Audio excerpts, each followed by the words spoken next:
bajaron del carro. Pues al niño me lo agarraron, lo encerraron en otro lugar donde tenían muchos niños. Y me metieron donde había muchas madres. Algunos tenían niños tiernos y otros no. Entonces después me llamaron para hacerme preguntas. Me hicieron preguntas y después me acercaron al niño, lo sacaron desde lo tenía y me dijeron, despídase de él porque a él lo vamos a trasladar. ¿Y para dónde? Pues no, despídase. Solo me dijeron que me despidiera y Nada menos que una prisión. Así describió en enero el congresista demócrata estadounidense Peter Welch, luego de visitar junto a otros legisladores y periodistas un centro de detención en Texas, en medio de la polémica sobre la política migratoria Tolerancia Cero, en la que los niños son separados de sus padres. A la instalación de Texas se le conoce como Úrsula, aunque los inmigrantes la llaman La Perrera, en referencia a las jaulas allí instaladas y que además de inmigrantes adultos, ahora son utilizadas para albergar a niños separados de sus padres tras intentar cruzar ilegalmente la frontera. La ex primera dama, Laura Bush, dijo que se parecía a los campos de internamiento utilizados para los estadounidenses de origen japonés durante la Segunda Guerra Mundial. Una jaula tenía 20 niños dentro. También había botellas de agua, bolsas de papas fritas y hojas de láminas grandes destinadas a servir como mantas, informa la agencia AP. Dentro de Úrsula, más de 1,100 inmigrantes esperaban ser procesados. Se mantenían separados en 3 alas: niños no acompañados, adultos solos y padres con sus hijos. Las autoridades dijeron que casi 200 de los detenidos eran menores no acompañados y otros 500 eran padres con sus hijos. La instalación de unos 22,000 metros cuadrados es descrita como limpia, espaciosa y con pisos de concreto.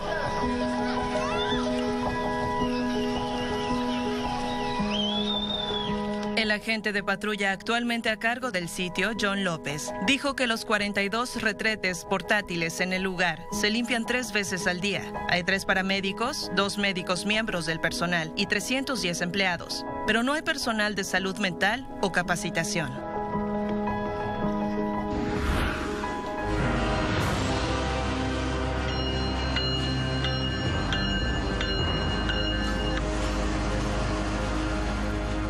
Él es el padre Pedro Pantoja, fundador de la Casa del Migrante en Saltillo, Coahuila, luchador por los derechos de quienes a su paso por México sufren vejaciones en busca de llegar a Estados Unidos. Su misión no surge de la nada. A los 22 años fue trabajador en las pizcas de uva, compañero del caudillo César Chávez en la lucha por los derechos de los agricultores migrantes, indígenas y chicanos. Trabajó junto a él antes de la ley agrícola, bajo el calor agobiante del Valle de la Muerte, que supera los 50 grados, en medio del salvajismo del trabajo y de cientos de personas que caían desmayadas, incluidos niños y mujeres. Para el padre Pantoja, es claro que quien decide vivir esta tragedia es porque no ve otro camino. La decisión de migrar no solamente la podemos ver como un voluntarismo, sino como un derecho humano. Migrar es un derecho, pero también migrar sin violencia y sin persecución, ¿verdad? Sin muerte, ¿no? Pero, como usted lo dice, también incluye un sufrimiento, yo diría hasta una decisión mortal. ¿Por qué? Como en este edificio van a llegar, ya están llegando, ya tuvimos la primera remesa humana de esa gente la semana pasada, tener que migrar porque los van a matar o ya mataron a la familia, porque ya violaron a su hija y la secuestraron, ¿verdad? Por eso digo que migrar es una combinación de justicia, de tristeza y de esperanza, ¿verdad? De justicia porque las caravanas que vienen también es un grito de justicia. ¿Por qué nos han hecho esto, verdad? ¿Por qué Trump? ¿Por qué el muro? ¿Por qué el rechazo? Si los han explotado durante siglos y siglos, ¿verdad? Han puesto dictaduras, han hecho de estos países bananeros, patio de segunda clase, ¿verdad? Para ellos, ¿verdad? Entonces, es una decisión. Uno podría pensar, esta gente despojada, hambrienta, empobrecida, está tonta, no tiene razón, no piensa. Claro que piensa.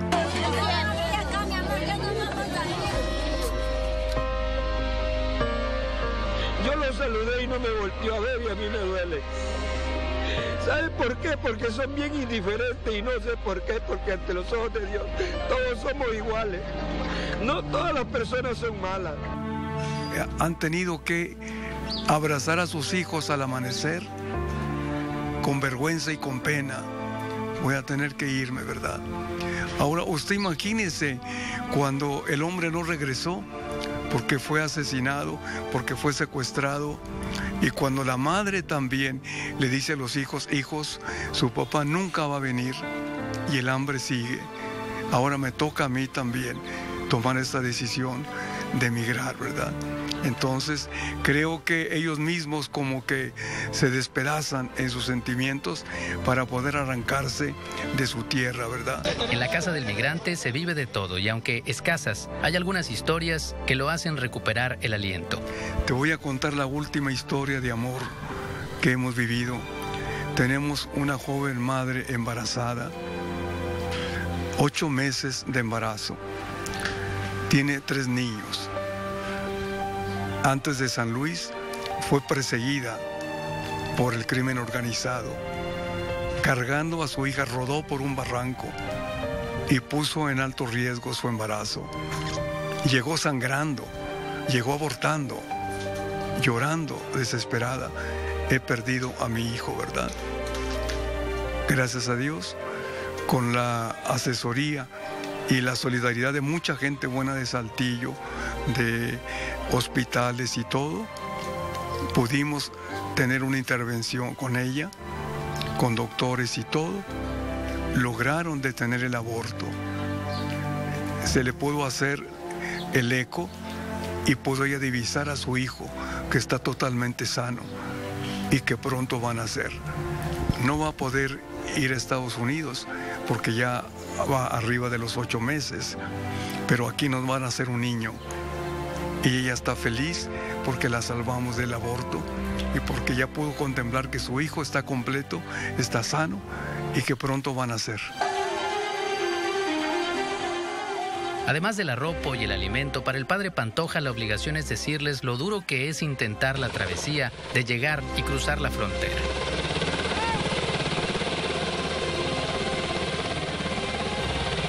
De toda la gente que va a ingresar, no hay otra forma de que ingresen al país, señores.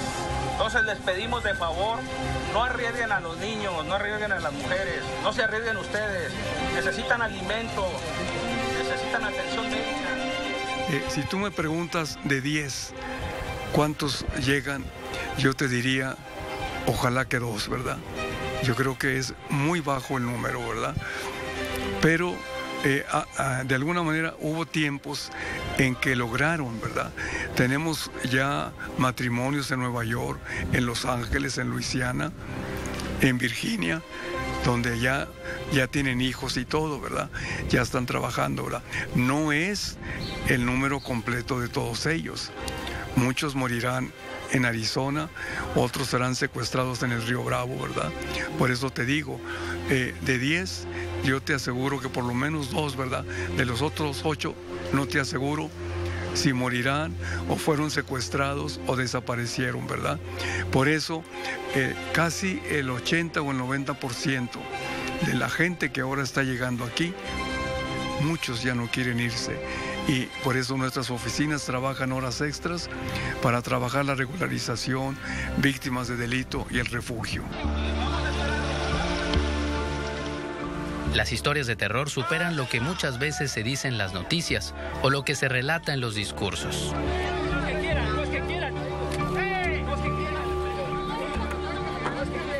Tú nada más escucha lo que pasa en Tamaulipas, ¿verdad? Que es un territorio del terror, que son arañas que se arrastran por todo el noreste, ¿verdad? Por lo menos en estas 2 semanas más de 300 secuestrados, ¿verdad? ¿Para qué? Para hacer una mercancía vil, ¿verdad? Imagínate el dineral que ganan estos desgraciados, ¿verdad? $3,000 a $5,000 por el rescate, ¿no? Acuérdate de los trailers que los traen como cigarros. Es negocio redondo para ellos, es un negocio criminal. No es cierto que los van a trasladar. Todo está arreglado con policía vendida. El trailer se entrega, el trailer se rescata con una fianza de 50,000 pesos. El chofer va a la cárcel y le pagan la fianza de 5,000 pesos. Y ganaron por lo menos $500,000. Y la gente casi muriéndose, ¿verdad? En Tenosique ahorita levantamos alerta tremenda. Hubo asesinatos, hubo persecuciones. Estamos demandando al presidente municipal de Tenosique y a los funcionarios de gobierno porque no cuidaron a los migrantes. Son 70 kilómetros, yo los he recorrido, de la frontera de Guatemala, que es el Ceibo, hasta la casa del migrante en Tenosique, Tabasco. 70 kilómetros de terror. ¡Está invitado para que puedan entrar! ¡Ya levántalo, suéltalo! La mujer es como una tierra de nadie, que se apropia el policía o el soldado o el sicario, ¿verdad? No, ni siquiera para disfrutarla en forma morbosa o obscena, sino para destruirla, ¿verdad? Es decir, es algo que yo puedo invadir, que puedo abusar, no, ni siquiera, como te digo, por placer, sino por destruir una propiedad, un objeto sexual para ser destruido con mi acto sexual. Eso es lo que piensa el sicario, ¿verdad? Y la puedo posesionar como una esclava y la puedo vender también como esclava. Y entonces es más mercancía, es más valiosa como mercancía la mujer que el hombre por la trata sexual, por la mercancía, por el prostíbulo, etc. Y hasta niñas también, como me las encontré en la frontera de Guatemala. Niñas de 9 a 11 años. Pero hablar del fenómeno migrante en México no es posible si se deja fuera al obispo Raúl Vera López, personaje activo en esta lucha para defender sus derechos y su vida. Eso es, tienen que salir para salvar su vida, Para Vera López, la frase del sueño americano es una gran mentira. En las palabras del obispo Vera se encuentra reflejada una cruda realidad que se aleja demasiado de los discursos sostenidos por gobiernos y hasta de organizaciones de derechos humanos en los últimos años. Esta es su verdad.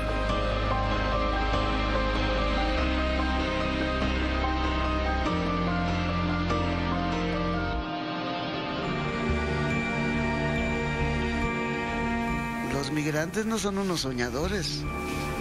La estructura injusta de sus países, en donde el modelo económico actual, fundamentado en una visión de capitalismo neoliberal, los empuja, ¿no? Nadie quiere estar lejos de su patria ni dejar a su familia. La vida de los hermanos migrantes es una vida muy sacrificada y, repito, no lo sueña, que el sueño americano y que no sé qué. O sea, ellos saben lo que van a padecer. Nosotros hemos tenido que trabajar mucho, aquí en Saltillo, hemos tenido que trabajar mucho para cambiar la mentalidad. Le damos gracias a Dios que hemos hecho bastante. Yo tengo 19 años aquí, desde que llegué aquí yo empecé a trabajar con migrantes. Desde el primer año yo me di cuenta que había migrantes. Y además la gente que los recibía, había una señora que se llamaba Esther, que ya murió. Esa mujer me vino y me dijo todo el drama de cómo los recibía, heridos, cómo los recibía, hambrientos, porque se llama... El pueblo le decimos la esperanza. Si en algún lugar están suspendidos los derechos humanos, dices las conclusiones del capítulo México del Tribunal Permanente de los Pueblos, del que te hablaba hace un rato, pues dicen las conclusiones que si en algún lugar de México están suspendidos los derechos, está suspendida la protección de los derechos humanos, son todos los corredores por donde los migrantes centroamericanos pasan para Estados Unidos. Allí se puede hacer lo que sea, secuestrar, matar, hacer trata de blancas, se puede hacer con los migrantes, robar todo lo que se pueda, violar y asesinar también.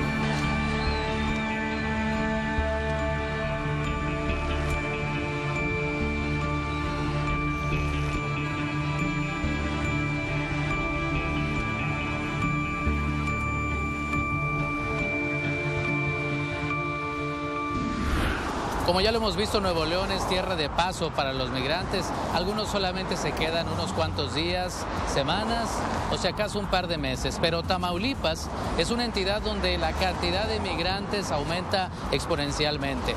Lo malo es que su paso por ese estado, por el estado tamaulipeco, generalmente está lleno de tragedias, de situaciones tristes, en medio del secuestro y el peligro que viven hombres, mujeres y niños.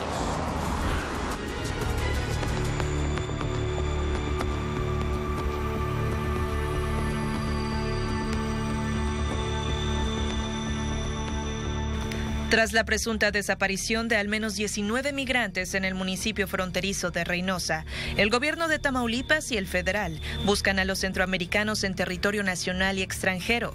En un comunicado, el gobierno estatal informó que actualmente realizan operativos de búsqueda en las inmediaciones del paraje Palos Blancos, en las proximidades del municipio de Reynosa, para tratar de localizar a los migrantes.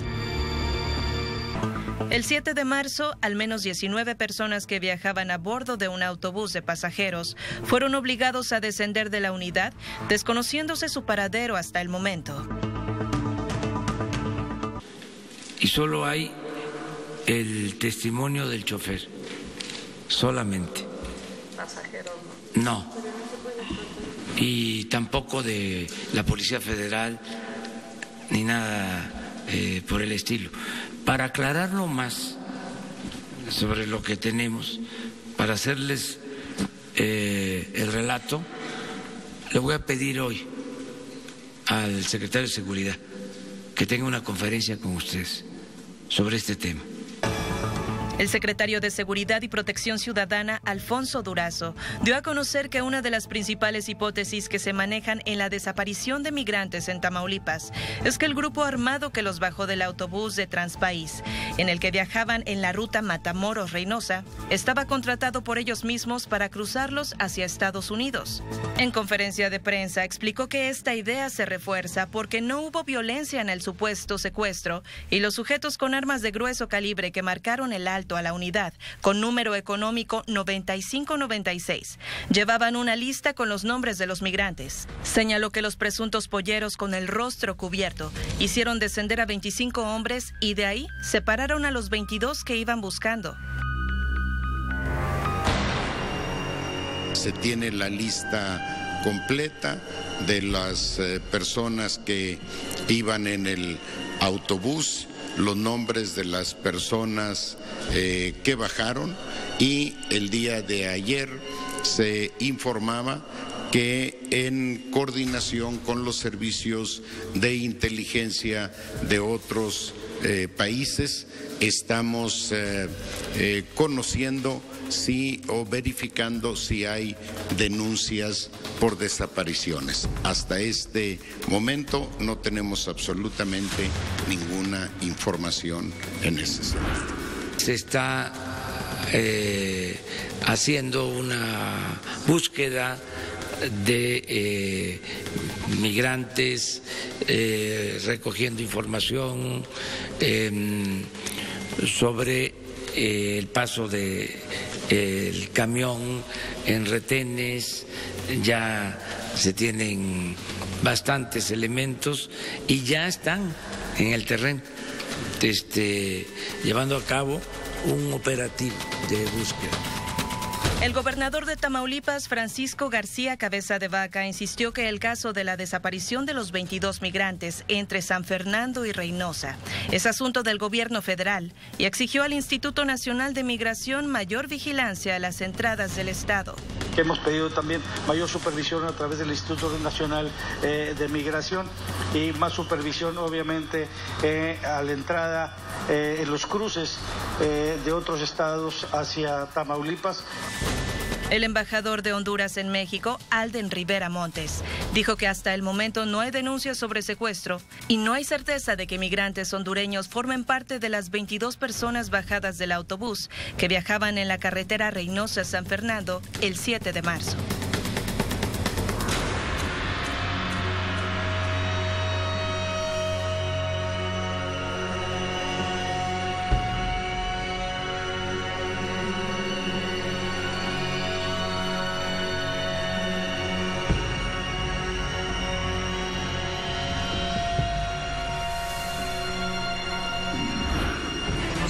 Acceso a gente que ha sido extorsionada por los agentes migratorios cuando ingresa a México, ¿verdad? Y hasta nos han hecho las cuotas.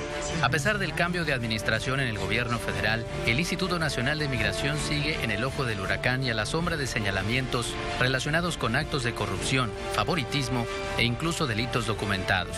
No en vano, el pasado mes de febrero, la secretaria de Gobernación reconoció que habría una limpieza general en la dependencia mediante la revisión de los vacíos legales. Y vacíos administrativos que se tenían, por supuesto, los estamos. La funcionaria incluso aceptó la existencia de denuncias sobre agentes migratorios que extorsionan a visitantes al ingresar al país, pero sin abundar más en el tema. Un mes después, la titular de Gobernación reveló que 3 agentes de migración fueron denunciados penalmente por actos de corrupción y extorsión y anticipó que se van a revisar más casos en la Ciudad de México. No obstante, estos incidentes no son privativos del centro del país. En Nuevo León, denuncias anónimas recibidas detallan y documentan presuntos actos de corrupción en la Delegación Estatal de Migración, que se mantiene desde el año pasado con un encargado de despacho, en espera de que se designe un responsable formal. En la queja se explica que los mandos de áreas como control y verificación y de regulación migratoria, en contubernio con agentes federales y exfuncionarios del instituto, lucran con permisos y trámites de la dependencia. Las evidencias, según se aclara, ya obran en poder de la autoridad, que deberá investigar los hechos exhibidos a través de fotografías y videos.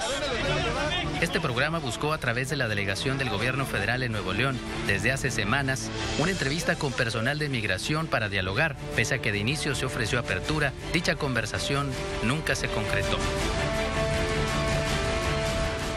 Como quiera, yo no estoy ni decir en favor ni en contra de ellos, ¿verdad? Yo, pues no quisiera estar en el lugar de ellos, ¿verdad? Porque, pues es triste. Y luego con niños también que se vienen. Pues que les den trabajo aquí, ¿verdad? Que arreglen su pasaporte, ¿verdad? Mexicano, para que puedan trabajar aquí. Es lo que pues, se puede hacer para que no anden haciendo cosas malas, ¿verdad? Robando, haciendo cosas que no deben hacer. Y considero que, no deberían de darles tantos, ¿cómo se les llama? Tantos así como que recursos. Como que escuché que el presidente algo así les había dado de que más seguro les iban a dar pensiones y todo eso. Pues sí, simplemente que si quieren dar trabajos, tan siquiera que chequen que tengan estudios, que estén bien preparados. Nuevo León es el 8º lugar nacional en presentación de migrantes ante la autoridad migratoria. Tan solo en el primer bimestre del año se registraron 364 casos. Coahuila registró 881 en el mismo periodo y Tamaulipas un total de 779. Es así como a lo largo de esta hora le hemos presentado un tema importante, el de los migrantes. Historias reales y un asunto humanitario que lamentablemente es tomado como moda en los últimos meses, pero es una deuda de décadas entre el gobierno de Estados Unidos y el nuestro. A su paso por México, los migrantes centroamericanos han provocado todo tipo de reacciones, como ya se las presentamos también. Ojalá que aprendamos a conocer un poco más este tema que le hemos presentado aquí en 360. Lo esperamos la próxima semana.